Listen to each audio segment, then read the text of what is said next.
السلام عليكم ورحمة الله وبركاته. الحمد لله رب العالمين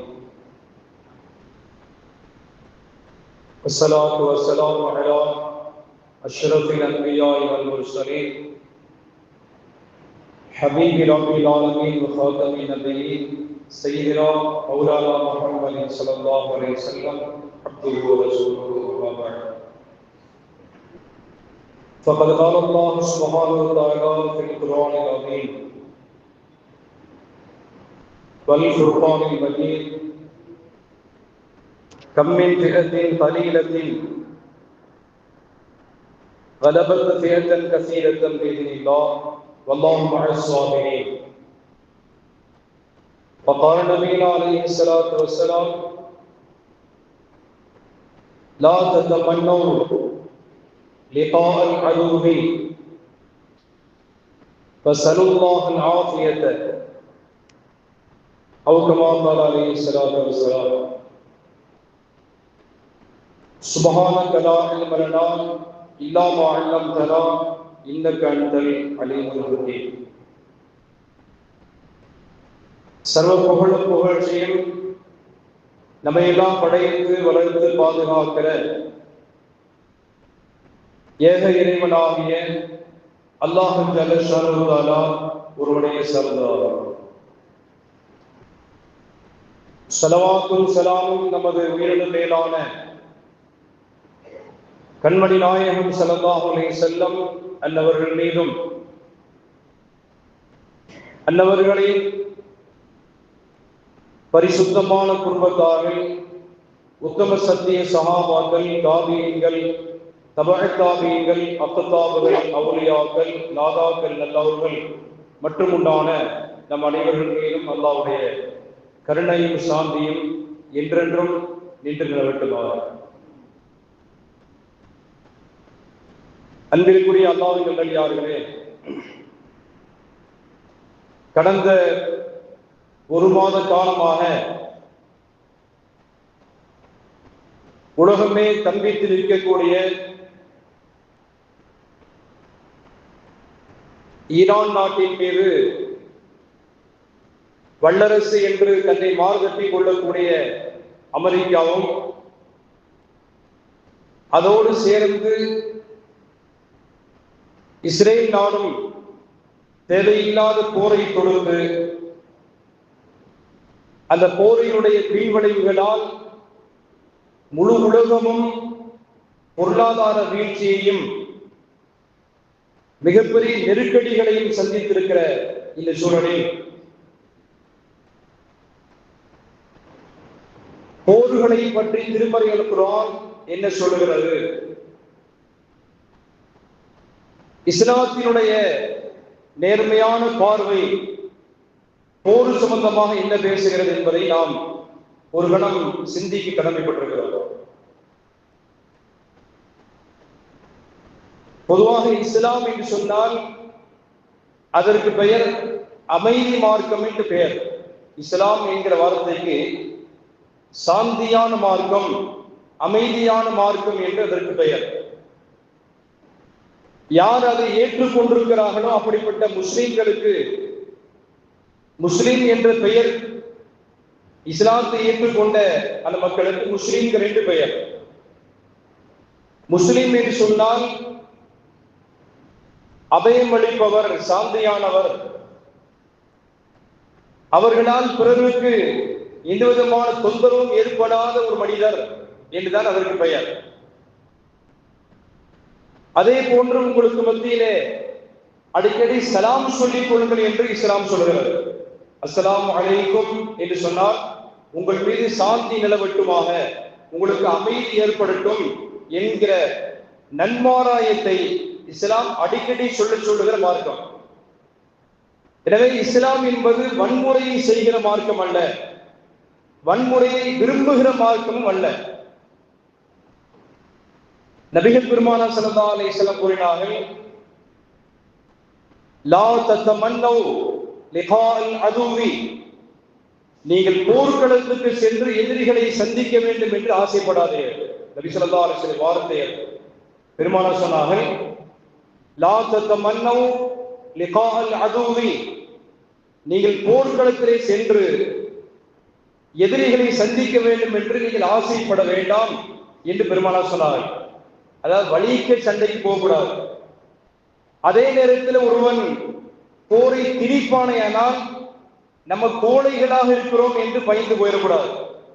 நாங்கள் கோழைகள், நாங்கள் ஏமாளிகள் என்று நீ என்ன அடி அடிச்சாலும் அதை நாங்கள் தாங்கிக் கொள்வோம், ஒரு கண்டத்தில் அடிச்சா மறுகண்டத்தை காட்டுங்கிற பாணி இந்த தீனுல் இஸ்லாத்திலே இல்லை.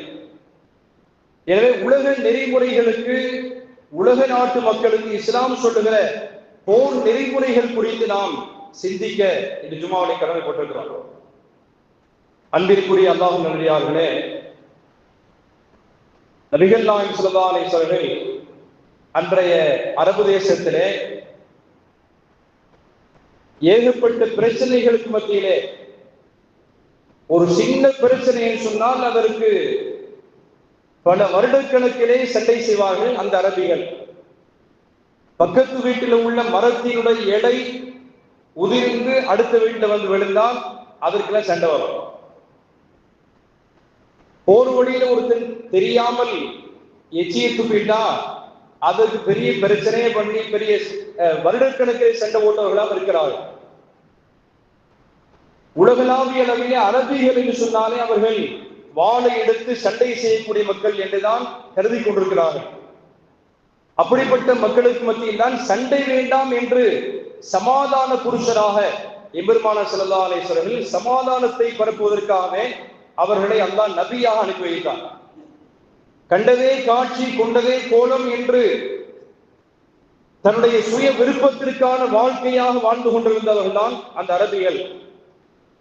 பெண் குழந்தைகள் பிறந்தால் உயிரோடு பிழைக்கிற கலாச்சாரத்துக்கு சொந்தக்காரர்கள்.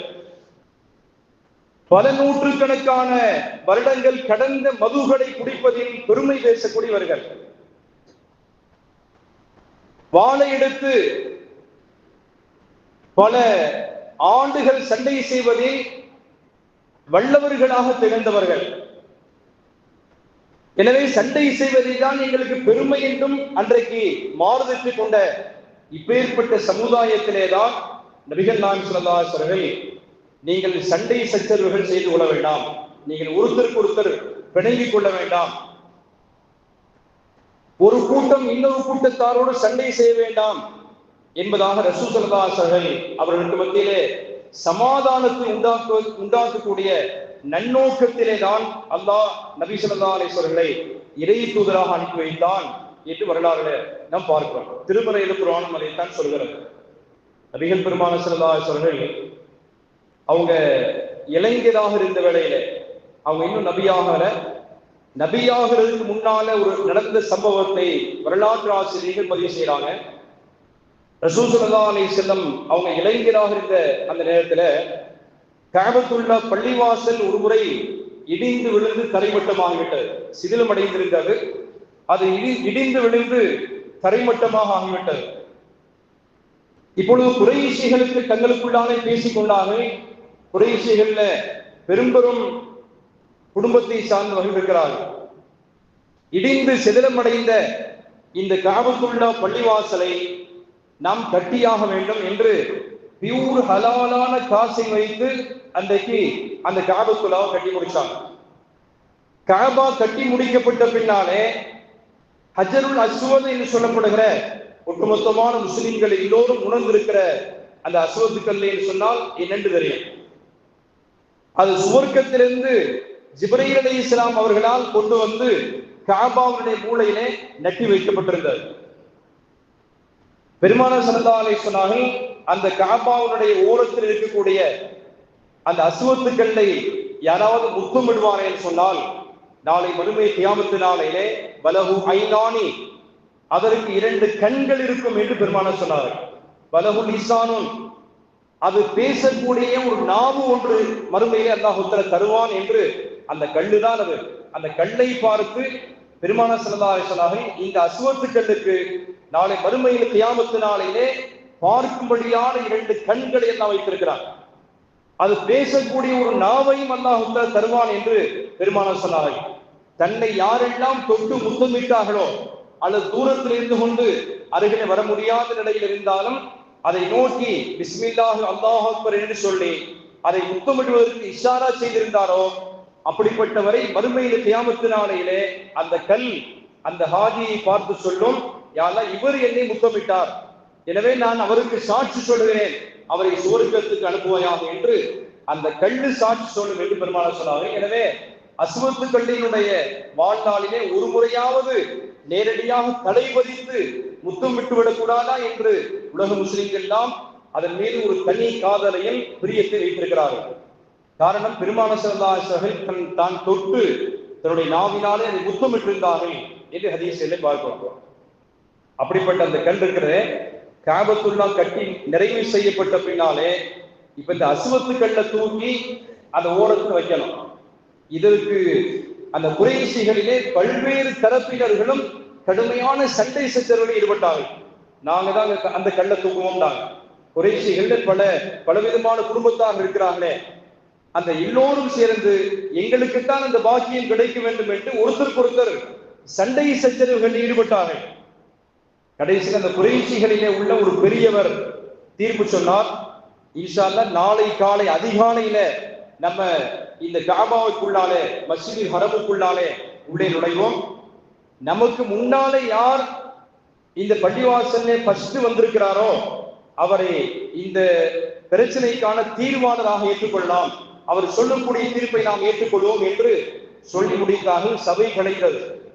மறுநாள் காலையிலே ஒரு தஹஜ்ஜுடைய ஒரு ஃபஜ்ருடைய நேரத்துல ஒட்டுமொத்தமான குறைஷிகளும் உள்ளே நுழைகிறாங்க. நபிகள் பெருமானார் ஸல்லல்லாஹு அலைஹி வஸல்லம் இவருக்கு முன்னாடி இந்த ஒட்டுமொத்தமான குறைஷிகளுக்கு முன்னாலே எம்பெருமானார் ஸல்லல்லாஹு அலைஹி வஸல்லம் அந்த சபையில் இருக்கிறாங்க. பெருமானார் ஸல்லல்லாஹு அலைஹி வஸல்லம் பார்த்த உடனே அந்த மக்கள் எல்லாம் சொன்னார்கள், அல் அமீன் அஸ்ஸாதிக், நம்பிக்கைக்குரியவர் அமர்ந்திருக்கிறார், அஸ்ஸாதிக் உண்மையாளர் உட்கார்ந்திருக்கிறார், எனவே அவருடைய சொல் பேச்சை நாம் கேட்டு நடக்கலாம், அவர் என்ன தீர்வு சொல்கிறாரோ இந்த பிரச்சனைக்கு அதை முடிவாக நாம் ஏற்றுக்கொள்ளலாம் என்று அனைவரும் ஒருங்கிணைந்த குரலாக பெருமானார் ஸல்லல்லாஹு அலைஹி வஸல்லம் நியாயமான தீர்ப்புக்கு கட்டுண்டு கிடக்கிறார்கள். ரசூல் ஸல்லல்லாஹு அலைஹி வஸல்லம் அவங்க தலையிட்டு இந்த பிரச்சனையில தீர்வு காணலன்னு சொன்னா ஒரு வரலாற்று ஆசிரியர் குறிப்பிடுகிறார், அரபு தேசத்தினுடைய அன்றைய பெருமானார் ஸல்லல்லாஹு அலைஹி வஸல்லம் சொல்லி தந்த இந்த சமாதானத்தை பற்றி ஒரு வரலாற்று பேராசிரியர் குறிப்பிடுகிறார். அன்றைக்கு பெருமானார் ஸல்லல்லாஹு அலைஹி வஸல்லம் அரபிகளிடத்திலே ஏற்பட இருந்த மிகப்பெரிய போர்க்களத்தை சமாதானத்தின் வழியிலே அவர் திருப்பி விட்டிருக்கிறார். நான் பாராட்டுகிறேன் முஹம்மது ஸல்லல்லாஹு அலைஹி வஸல்லம் அவர்களை என்று இன்றைக்குள்ள ஒரு வரலாற்று ஆசிரியர் குறிப்பிட்டு இந்த சம்பவத்தை பகிர்ந்திருக்கிறார் என்று பார்க்கிறோம். பெருமானார் ஸல்லல்லாஹு அலைஹி வஸல்லம் இது பிரச்சனையின் பாதையிலே செல்லக்கூடாது என்று சொல்லி ஒரு பெரிய பெட்ஷெட்டை போர்வை ஒன்றை விரிக்க சொன்னார்கள். பெருமானார் ஸல்லல்லாஹு அலைஹி வஸல்லம், உங்களில் எவர்களெல்லாம் இது சம்பந்தமான எனக்குத்தான் இந்த பாக்கியம் கிடைக்க வேண்டும் என்று நீங்கள் விரும்புகிறீர்களோ ஒவ்வொரு குடும்பத்திலே உள்ள ஒரு தலைவரை, குடும்பத்தினுடைய தலைவர் இருப்பாரே, அந்த ஒவ்வொரு கோத்திரத்தினுடைய தலைவர்களையும் இங்கே வர சொல்லுங்கள் என்று பெருமானார் ஸல்லல்லாஹு அலைஹி வஸல்லம் கூறினார். அப்படி ஒவ்வொரு குடும்பத்திற்கு உண்டான தலைவர்களும் அந்த வந்து முன்னாடி நிற்கிறாங்க. இப்ப நபி ஸல்லல்லாஹு அலைஹி வஸல்லம் அசுவத்து கல்லை தூக்கி அந்த போர்வின் மீது வைத்து இந்த தலைவர்கள் எல்லாம் சேர்ந்து ஒட்டுமொத்தமாக இந்த போர்வையை தூக்கி பிடியுங்கள் என்று பெருமானார் சொன்னார்கள். எல்லாம் சேர்ந்து தூக்கிட்டு காபாவுக்கு அருகிலே வந்த பொழுது இன்றைக்கு இருக்கும்படியான அசுவத்துக்கள் எந்த இடத்துல இருக்கிறதோ அந்த இடத்துல ரசூல் ஸல்லல்லாஹு அலைஹி வஸல்லம் தன்னுடைய முபாரக்கான புனிதமான கையில் எடுத்து அந்த அசுவத்துக்களை காபாவுடைய மதிலோடு அப்படி அட்டாச் பண்ணிட்டாங்க. கியாமத்து நாள் வரை அதை யாரும் எடுக்க முடியாது. இடையிலே ஒரு சில நூற்றாண்டுகளுக்கு முன்னாலே போர் சூழலினாலே அசுவத்துக்கள் திருடப்பட்டது, அது உடைக்கப்பட்டிருந்தது, சிதிலமடைந்து பிறகு அது கண்டுபிடிக்கப்பட்டு மீண்டும் இன்றைக்கு காபாவிலே அது பதியப்பட்டிருக்கிற இதெல்லாம் வரலாற்றிலே பார்க்கிறோம். இந்த வரலாறு இருக்கிற ரசூல் ஸல்லல்லாஹு அலைஹி வஸல்லம் போர்க்களத்திலே கூட சமாதானத்தை தான் விரும்பினார்கள். போர் செய்ய வேண்டாம், சமாதானத்தின் வழியிலே செல்லுங்கள் என்பதற்கு பெருமானார் ஸல்லல்லாஹு அலைஹி வஸல்லம் முயற்சி செய்த இந்த வரலாறு தக்க சான்றளிக்கிறது என்பதை நாம் பார்க்கிறோம். எனவே இஸ்லாம் இருக்கிற பெருமானார் போதித்த அந்த பாதை இருக்கிறதே அது சமாதானத்திற்கான பாதை. அதே வேளையிலே சும்மா இருக்கிற ஒருத்தனை வேண்டுமென்றே போரை திணிப்பானையானால் இப்ப இஸ்லாம் வேடிக்கை பார்த்து நீ கை கட்டி சும்மா இரு என்று சொல்லக்கூடிய மார்க்கம் அல்ல. இப்ப சமீபத்தில் நடந்த இந்த ஈரான் மீது திணிக்கப்பட்ட போர் இருக்கிறது. அமெரிக்காவால், இஸ்ரேலும் அமெரிக்காவும் சேர்ந்து வலுக்கட்டாயமாக ஈரான் மீது அணு ஆயுதத்தை வைத்திருக்கிறானோ அப்படிங்கிற சந்தேகத்தின் பார்வையிலே நாங்கள் போர் செய்கிறோம் என்று சொல்லிக் கொண்டு அடிக்கிறானே. இது உலகத்தினுடைய மற்ற நாடுகளுடைய பார்வையிலே அமெரிக்காவும் இஸ்ரேல் நாடும் சேர்ந்து அநியாயமா ஒரு நாட்டினுடைய உள்ளே நுழைந்து போர் செய்து அங்கே உள்ள ஒரு சுப்ரீம் லீடரை கொலை செய்கிற அளவுக்கு இவர்களுக்கு துணிச்சலை கொடுத்தது யார்? நாங்கள் ஐக்கிய நாட்டுடைய சபைகளை மதிக்க மாட்டோம் என்கிற அளவுக்கு துணிச்சல் அவர்களுக்கு இருக்கிறது. ஐக்கிய நாட்டினுடைய சபையினுடைய அந்த சொல்களையும் அது மேற்கொள்ளுகிற எல்லா செயல்பாடுகளையும் ஏற்றுக்கொள்வதற்கு அனைத்து நாடுகளுமே உட்பட வேண்டும். அதிலே அமெரிக்காவும் கட்டுப்பட்டதுதான், இஸ்ரேலும் அதற்குள்ளாலே கட்டுப்பட்டிருக்க வேண்டும் என்கிற தங்குதடையற்ற இப்படிப்பட்ட தார்மீகமான செயல்பாடுகளை ஒத்துக்கொள்வாங்க. ஆனால் இந்த பிரச்சனைக்கு வழியே இல்லை, வேலை இல்லை. வேண்டுமென்றே உலக நாடுகள்லாம் பார்க்கிறது. அமெரிக்கா வேண்டுமென்றே பல்வேறு நாடுகளுக்குள்ளாலே சென்று, சவுதியில, அதே மாதிரி ஆப்கானிஸ்தான்ல, முந்தைய ஈராக் தேசத்திலே, சோமாலியா நாடுகளிலே, ஆப்பிரிக்காவிலே பல்வேறு நாடுகளுக்குள்ளாலே புகழ்ந்து தான் உலகத்துக்கே சட்டாம்பிள்ளை என்கிற அந்த தனத்தை நிறுவனம் செய்து காட்டுவதற்காக வேண்டி தான் மட்டும் அணு ஆயுதத்தை வைத்துக் கொள்ள முடியும், வேறு எந்த நாடும் அதை வைத்துக் கொள்வதற்கு நாங்கள் அனுமதிக்க மாட்டோம் என்கிற பாணியிலே உலகத்திலே கட்டியாடுகிற திறமையும் அப்படியான உயர் பதவியும் எங்களுக்குத்தான் வேண்டும் என்கிற அப்படியான மமதையில் இருக்கக்கூடிய அந்த நாட்டை அல்லாஹ் சுப்ஹானஹு வ தஆலா இன்றைக்கு ஒரு சிறிய நாட்டிலே பலத்தினாலும் அதே போன்று போர் சுழல்களினாலும் பொருளாதார வீழ்ச்சியினாலும் ரொம்பவே குறைந்திருக்கும்படியான ஒரு சிறிய ஈரான் நாட்டை கொண்டு வல்லரசு என்று மாறுதட்டிய அமெரிக்காவை ஓட ஓட கதற அல்லாஹ் சுப்ஹானஹு வ தஆலா அடித்து நொறுக்கி இருக்கிறான் என்று சொன்னால் வகையானதல்ல. ஏறக்குறைய ஒரு 75 ஆண்டுகளுக்கு முன்னாலே ஜப்பானிலே உள்ள ஹிரோஷிமா, நாகசாகி அப்படிங்கிற 2 முக்கியமான நகரங்களிலே அன்றைக்கே 75 ஆண்டுகளுக்கு முன்னாலேயே ஜப்பான் வளர்ந்து வரக்கூடிய முக்கியமான ஒரு நாடு என்று தெரிந்திருந்தும் கூட அணுகுண்டை வீசி அந்த நேரத்திலேயே 75 ஆண்டு காலத்துக்கு முன்னாலேயே ஜப்பான் மீது அமெரிக்கா அணுகுண்டு தாக்குதலை நடத்தி அதிலே 1 லட்சத்துக்கு மேற்பட்ட நாகசாகிலையும் அதே போன்று ஜப்பானினுடைய ஹிரோஷிமா என்கிற அந்த நகரத்தையும் அணுகுண்டை வீசி அன்றைக்கே லட்சக்கணக்கான மக்களை இவர்கள் காவு கொண்டவர்கள் தான்.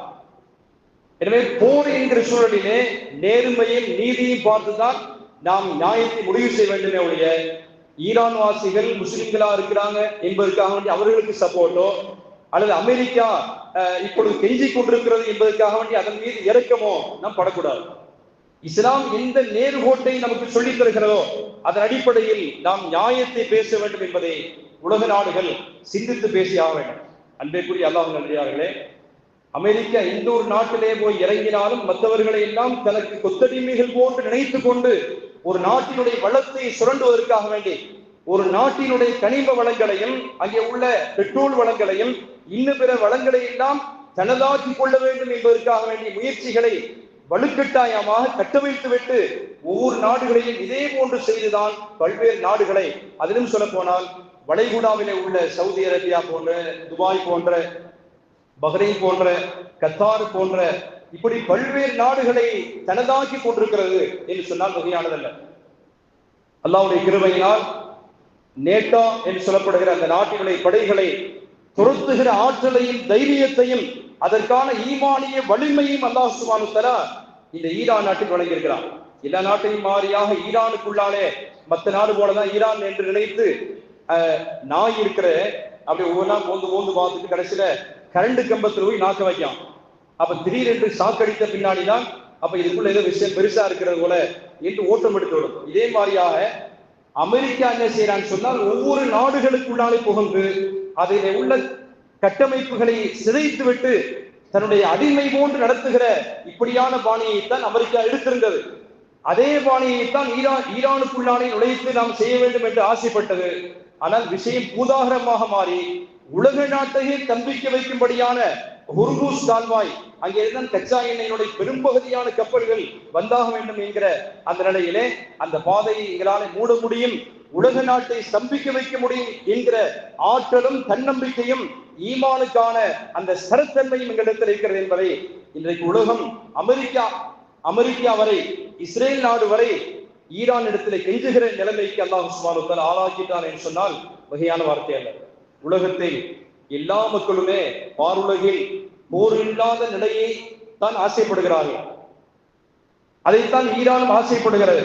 ஆனாலும் வழியே திணிக்கப்பட்ட போரிலே நாங்கள் பின்வாங்கக்கூடியவர்கள் அல்ல.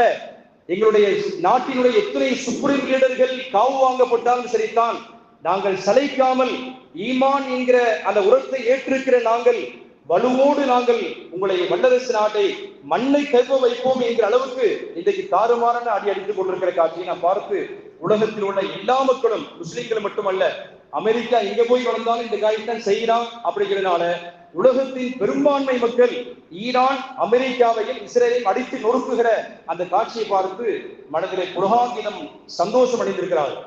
காரணம் என்னன்னு சொன்னால், இந்த ரெண்டு நாடுகளை சேர்ந்தால் சமீபத்திலே காசாவிலே பலஸ்தீனத்தில் உள்ள அத்துணை முஸ்லிம்களையும் கொத்து கொத்தாக கொலை செய்தார். அப்பொழுதெல்லாம் கண்ணுக்கு தெரியாத இந்த ஐக்கிய நாட்டுடைய சபையினுடைய கண்கள் இப்பொழுதுதான் திறந்திருக்கிறது. போரை நிறுத்துங்க என்று சொல்லுகிற வார்த்தை கடந்த ஒரு ஆண்டுகளுக்கு மேலாக நடந்து கொண்டிருந்த காசா போரிலே கொத்து கொத்தாக முஸ்லிம்கள் படுகொலை செய்யப்பட்டார்களே, இனப்படுகொலை செய்யப்பட்டார்களே, இதை வேடிக்கை வகுத்து பார்த்து கொண்டிருந்த ஐக்கிய நாட்டுடைய சபைகளுடைய கண்கள் இன்றைக்கு தான் திறந்திருக்கிறது. இன்றைக்கு தான் அவர்களால வாய் பேச முடிகிறது. காரணம் என்று சொன்னால், தங்களுடைய வீடுகளிலேயே சிலிண்டர் தேவைப்படுகிறது என்கிற காரணத்தினாலே இப்பதான் வாயை திறந்திருக்கிறாங்க. திருமறை அல்-குர்ஆனில் அல்லாஹ் சொல்கிறான், கம்மின் தியத்தின் கலீலத்தின் கலபத்து தியத்தன் கசீரத்தன் பிஇذنில்லாஹ். எத்தனையோ குறைவான ஒரு படையை கொண்டு பெரும்பெரும் படைகளை நாம் வீழ்த்திருக்கிறோம். இது அல்லாஹ்வுடைய வார்த்தை. ஈயக்கும் மின்கும் 20 சாபிரூன் யக்லிபு மியத்தன். அல்லாஹ் சொல்கிறான், 20 நபர்கள் நீங்கள் உரமிக்க ஈமானுக்கு சொந்தக்காரர்களாக இருந்தால், பொறுமையை மேற்கொள்ளக்கூடியவர்களாக இருப்பீர்களே, ஆனால் 100 நபர்களை உங்களால் வெற்றி கொள்ள முடியும். ஈயக்கும் மின்கும் மியத்துன் யக்லிபு மியத்தைனி பிஇذنில்லாஹ். நீங்கள் 100 நபர்கள் ஈமானுக்கு சொந்தமானவர்களாக இருப்பீர்களே, ஆனால் ஈமானுடைய உரத்தோடு நீங்கள் செயல்பட்டால் ஏறக்குறைய 200 நபர்கள் உங்களால் 200 நபர்களை வெற்றி கொள்ள முடியும். ஈயக்கும் மின்கும் அல்ஃபுன் யக்லிபு அல்ஃபைனி பிஇذنில்லாஹ்.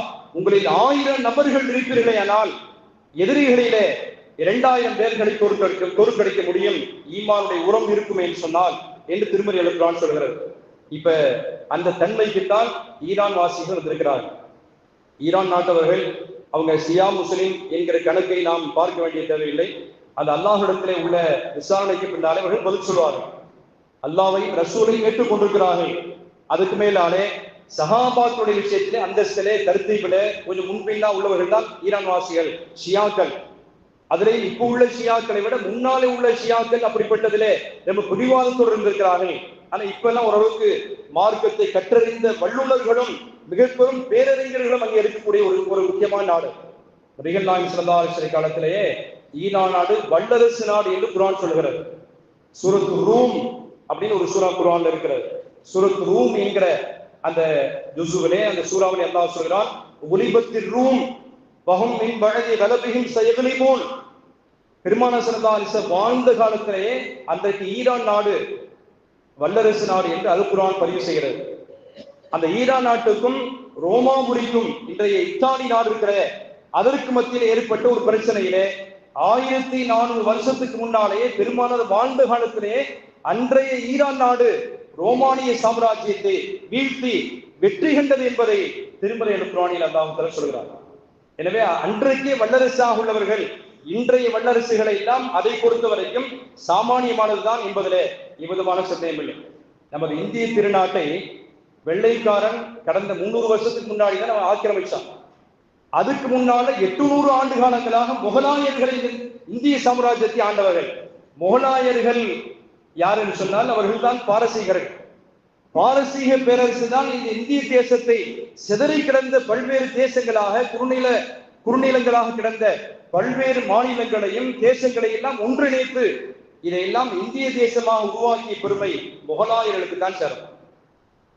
அப்படிப்பட்ட வெள்ளைக்காரன் 300 வருஷம் ஆண்ட இந்தியாவை அதுக்கு முன்னால இந்த நாட்டை கைப்பற்றி 800 ஆண்டு காலங்கள் கட்டிடக்கலைகளிலே முன்னோடிகளாக திகழ்ந்தவர்கள், பிரியாணியில முன்னோடிகளாக திகழ்ந்தவர்கள், உலகத்துக்கு பிரியாணியை அறிமுகப்படுத்தியதே, நல்ல சோறு அறிமுகப்படுத்தியதே அந்த ஈரான் நாட்டுக்காரன் தான். இந்த பிரியாணின்னு சொன்னா உலகத்திலே உயர்ந்த உணவாக பார்க்கப்படுகிறது. நல்ல சாப்பாடுன்னா உலகத்துக்கு அறிமுகப்படுத்தியவர்களே, பிரியாணியை கொண்டு வந்தவர்களே முகலாய மன்னர்கள் தான் என்று சொன்னால், முதல்ல சாப்பாடுன்னா என்ன, அது எப்படிப்பட்ட சாப்பாடு உயர்தரமானது என்று உலகத்துக்கு சொல்லிக் கொடுத்த பெருமையும் அந்த முகலாயர்கள் தான் சார். அன்றைக்குரிய அல்லாஹின் நல்லடியார்களே, நபி ஸல்லல்லாஹு அலைஹி வஸல்லம் காலத்துல ரோமானிய பேரரசு அது வேண்டுமென்றே போர் தொடுத்து ரசூல் ஸல்லல்லாஹு அலைஹி வஸல்லம் அவருடைய மதீனா நகரை தாக்கி அடிப்பதற்காக வந்து கொண்டிருக்கிறாங்க என்கிற செய்தியை பெருமானார் ஸல்லல்லாஹு அலைஹி வஸல்லம் அறிந்து 3000 பேர் கொண்ட ஒரு படையை, 3000 நபர்கள் கொண்ட ஒரு படையை நபிகள் நாயகம் ஸல்லல்லாஹு அலைஹி வஸல்லம் 3 படை தளபதிகளை அந்த போர் படையிலே ஏற்படுத்தி அனுப்பி வைக்கிறாங்க. மதீனாவிலிருந்து இவர்கள் 3000 படைகளும் புறப்பட்டு போறாங்க. ரோமாபுரியிலிருந்து இத்தாலி நாட்டிலிருந்து அவர்கள் இந்த அரபு நாட்டுடைய எல்லைக்குள்ளாலே நுழைவதற்கு முன்னாலேயே அவர்கள் தடுக்கப்பட்டாக வேண்டும் என்று பெருமானார் தீர்மானிக்கிறார்கள். இந்த 3000 பேருக்கு நபிகள் நாயகம் ஸல்லல்லாஹு அலைஹி வஸல்லம் 3 படை தளபதிகள் நியமிக்கிறாங்க. முதலாவது தன்னுடைய வளர்ப்பு பிள்ளை ஸைத் இப்னு ஹாரிஸா ரலியல்லாஹு தஆலா அவங்கள அந்த போர் படையுடைய முதல் தளபதியாக நியமிக்கிறாங்க. இரண்டாவதாக ஜாஃபர் இப்னு அபீ தாலிப் தன்னுடைய பெரிய தகப்பனாருடைய மகன் அலி ரலியல்லாஹுடைய சகோதரர் ஜாஃபர் ரலியல்லாஹு தஆலா இந்த போரினுடைய இரண்டாவது தளபதி. மூணாவதாக அப்துல்லாஹ் இப்னு ரவாஹா என்கிற நபித்தோழர். இந்த 3 நபர்களையும் ரசூல் ஸல்லல்லாஹு அலைஹி வஸல்லம் படையினுடைய தளபதியாக நியமிக்கிறாங்க. ரோமானிய பேரரசு பைசாந்தியர்கள் ஏறக்குறைய 2 லட்சம் பேர் வர்றாங்க. இங்கிருந்து புறப்பட்டவர்கள் 3000 பேர். 3000 பேர் எங்க, 2 லட்சம் பேர் எங்க? அவ்வளவு பெரிய படைகளை வீழ்த்துவதற்காக நபிகள் நாயகம் ஸல்லல்லாஹு அலைஹி வஸல்லம் 3000 பேர்களை தான் அனுப்பி வைத்திருந்தாங்க. இந்த மதீனாவிலிருந்து புறப்படுகிற அந்த வேளையிலே நபிகள் நாயகம் ஸல்லல்லாஹு அலைஹி வஸல்லம் அதிகாலையிலே வெள்ளிக்கிழமை என்று ஃபஜ்ர் தொழுதுட்டு அந்த 3000 படைகளையும் அந்த 3 தளபதிகளையும் ரசூல் ஸல்லல்லாஹு அலைஹி வஸல்லம் போரினுடைய அந்த நியாயமான நேர்மைகளை எல்லாம் சொல்லிக் கொடுத்து அனுப்புறாங்க. கட்டிடங்களை சிதைக்கக்கூடாது, பெண்களை கொலை செய்யக்கூடாது, குழந்தைகளை கொல்லக்கூடாது, பழம் தரும் கூடிய மரங்களை வெட்டி வீழ்த்தக்கூடாது. இப்படி எல்லாம் நபிகள் நாயகம் ஸல்லல்லாஹு அலைஹி வஸல்லம் போரினுடைய எல்லா விதமான ஒழுங்குமுறைகளை எல்லாம் கற்றுக் கொடுத்து விட்டு சஹாபாக்களை அனுப்பி வைக்கிறாங்க. நபி ஸல்லல்லாஹு அலைஹி வஸல்லம் ஜும்மாவுல உரை நிகழ்த்துவதற்காக மெம்பர் படியில் ஏறுகிற வேளையிலே அந்த போர் படை தளபதிகள்ல 3 பேர்ல ஒருத்தர் அப்துல்லாஹ் இப்னு ரவாஹா ஜும்மா தொழுகையில உட்கார்ந்து இருக்கிறார். படையெல்லாம் காலையில ஃபஜ்ர் தொழுதுட்டு ரசூல் ஸல்லல்லாஹு அலைஹி வஸல்லம் அனுப்பிட்டாங்க. அந்த 3 படை தளபதிகளில் ஒருத்தர் இங்கே உட்கார்ந்து இருக்கிறார். நபி ஸல்லல்லாஹு அலைஹி வஸல்லம் ஜும்மா உரையை ஓடவே இல்லை. ஜும்மாவுடைய தொழுகை நிறைவு செஞ்சுட்டு அப்துல்லாஹ் இப்னு ரவாஹா ரலியல்லாஹு அவர்களை அழைத்து சொன்னார்கள், அப்துல்லா அவர்களே, நீங்க எங்க இருக்க வேண்டியவர், இல்லைன்னா எங்கேயே போயிருக்க வேண்டுமே, நீங்கள் இங்கே இருக்கிறீர்கள் என்று கேட்ட பொழுது, யார் சொல்லலாம், தாங்கள் அதிகாலையிலே படைகளை அனுப்பி வைக்கிற வேளையில ஒரு வார்த்தை சொன்னீங்க, இந்த போர் படை முதல் தளபதி ஸைத் இப்னு ஹாரிஸா ரலியல்லாஹு அவர்கள் போரிலே ஷஹீதாக்கப்பட்டுட்டார், அவர் வீர மரணம் அடைந்தால், கொலை செய்யப்பட்டுட்டால், இரண்டாவது தளபதியாக ஜாஃபர் இப்னு அபீ தாலிப் பொறுப்பேற்றுக் கொள்வார், அவர் இந்த போரினுடைய மக்களை வழிநடத்துவார், சோல்ஜர்களை வழிநடத்துவார் என்று பெருமானார் இரண்டாவது தளபதியாக ஜாஃபர் இப்னு அபீ தாலிப் அவர்களை நியமித்தார். ஒருவேளை அவரும் இந்த போர்க்களத்திலே ஷஹீதாக்கப்பட்டுட்டால், மூணாவதாக அப்துல்லாஹ் இப்னு ரவாஹா அவர் இந்த போர் படையினுடைய தளபதியாக இருப்பார் என்று யார சொல்ல தாங்கள் சொன்னீங்க. மூணாவதாக அவரும் ஷஹீதாக்கப்பட்டுட்டால் என்று என்னை சொன்னீர்கள். அப்துல்லாஹ் இப்னு ரவாஹா இருக்கிறாரே, அவரும் இந்த போர்க்களத்திலே முஅத்தா என்கிற அந்த போர்க்களத்திலே ஷஹீதாக்கப்பட்டுட்டால், அதுக்கு பின்னாலே உங்களுக்குள்ள ஒரு மஷவரா பண்ணி உரியவரை தேர்ந்தெடுத்து வெற்றி வாங்கி சோடுங்கள் என்று பெருமானார் ஸல்லல்லாஹு அலைஹி வஸல்லம் தாங்கள் சொன்னீங்க யார சொல்லலாம். அதனால நான் உறுதியாக நம்புகிறேன், நாங்கள் 3 பேரும் ஷஹீதாக்கப்படுவோம். இந்த சுப்ரீம் லீடர், இந்த போர்ப்படையினுடைய 3 தளபதிகளிலே ஷஹீதாக்கப்படுவோம் என்று நான் நம்புகிறேன். தாங்களுடைய நாவிலிருந்து வெளிப்பட்ட வார்த்தை ஷஹீதாக்கப்பட்டுட்டால் என்பது திண்ணமானதுதான். எனவே இந்த உலகத்துல கடைசியாக தாங்களுக்கு பின்னாடி ஜும்மா தொழுக வேண்டும் என்று ஆசைப்பட்டேன் யார் சொல்லதா, இனி அல்லாஹ்வுக்கா மனம் பொறுத்துக் கொள்ளுங்கள் என்று இதோ விரைந்து செல்லக்கூடிய வாகனம் என்னிடத்தில் இருக்கிறது, அந்த போர்ப்படையோடு சேர்ந்து நான் சேர்ந்து கொள்கிறேன் என்று சொல்லி புறப்பட்டார். நபி ஸல்லல்லாஹு அலைஹி வஸல்லம் இந்த போர்க்களத்திலே ஷஹீதாக்கப்படுகிற அத்தனை சுகதாக்களும் சுவர்க்கம் சென்ற பின்னாலே என் வார்த்தைக்கு நீங்கள் மீறி செயல்பட்டதினால் கடைசியாகத்தான் நீங்கள் சுவர்க்கத்துக்குள்ளான நுழைவீர்கள் என்று பெருமானார் ஸல்லல்லாஹு அலைஹி வஸல்லம் எச்சரித்து அந்த சஹாபி வழியனுப்பி வச்சாங்க. அதே போன்று ஜோர்டானிலே சென்று அந்த ரோமானிய படை ஜோர்டான் பார்டருக்கு வருகிறது. இவர்கள் மதீனாவிலிருந்து புறப்பட்ட 1000 கிலோமீட்டருக்கு நெருக்கத்திலே ஜோர்டானிலே உள்ள மூத்தா என்கிற அந்த போர்க்களத்தினுடைய அந்த ஸ்தலத்திலே வைத்து மும்முரமாக போர் நடக்கிறது. 2 லட்சம் பேர்களையும் 3000 சஹாபாக்களும் சிதறடிக்க வைத்தாக என்று வரலாறு சொல்கிறார். 3 சஹாபாக்களும் ஒன்றன் பின் ஒன்றாக ஷஹீதாக்கப்பட்டார்கள். ரசூல் ஸல்லல்லாஹு அலைஹி வஸல்லம் இந்த காட்சியை அப்படியே சிசிடிவி லைவா பாக்குற மாதிரி பெருமானார் ஸல்லல்லாஹு அலைஹி வஸல்லம் லைவ் டெடிகேஷன் பண்றாங்க. இதோ மூத்தா போருடைய முதலாவது ஸைத் இப்னு ஹாரிஸா ஷஹீதாக்கப்பட்டு விட்டார். 2வது தளபதியாக ஜாஃபர் இப்னு அபீ தாலிப் அவரும் ஷஹீதாக்கப்பட்டுட்டார். 3வதாக அப்துல்லாஹ் இப்னு ரவாஹா அவரும் ஷஹீதாக்கப்பட்டிருக்கிறார் என்று ரசூல் ஸல்லல்லாஹு அலைஹி வஸல்லம் அது அப்படியே அந்த வர்ணனைகளை சொல்லி முடித்தார்கள். சஹாபாக்களிடத்திலே இந்த ஹதீஸ்ல பார்க்கிறோம். அதுக்கு பின்னாலே காலித் இப்னு வலீத் ரலியல்லாஹு அன்ஹுடைய தலைமையினாலே அந்த 2 லட்சம் ரோமானிய படைகளை அல்லாஹ் தஆலா சிதறடிக்க செய்தான். காரணம், இந்த 3000 பேர்களுடைய உள்ளத்திலே உள்ள நிறைந்திருக்கும்படியான ஈமானுடைய ஜோதி 2 லட்சம் பேர்களை வீழ்த்தி வரலாறு படைத்தது என்று சொன்னால் வகையான வார்த்தை அல்ல. அதுபோன்று இந்த சின்ன நாட்டை கொண்டு, ஈரான் என்கிற சின்ன நாட்டை கொண்டு வல்லரசுதான் என்று மாறுதட்டி இருந்த அந்த அமெரிக்காவையும் இஸ்ரேலுடைய அராஜகத்தையும் அல்லாஹ் தஆலா வீழ்த்தி உலக மக்களை எல்லாம் நிம்மதியின் பக்கத்திலே, அமைதியின் பக்கத்திலே அல்லாஹ் தஆலா கொண்டு செலுத்தக்கூடிய நர்பாகியத்தை அல்லாஹ் வழங்கியதுவானாக.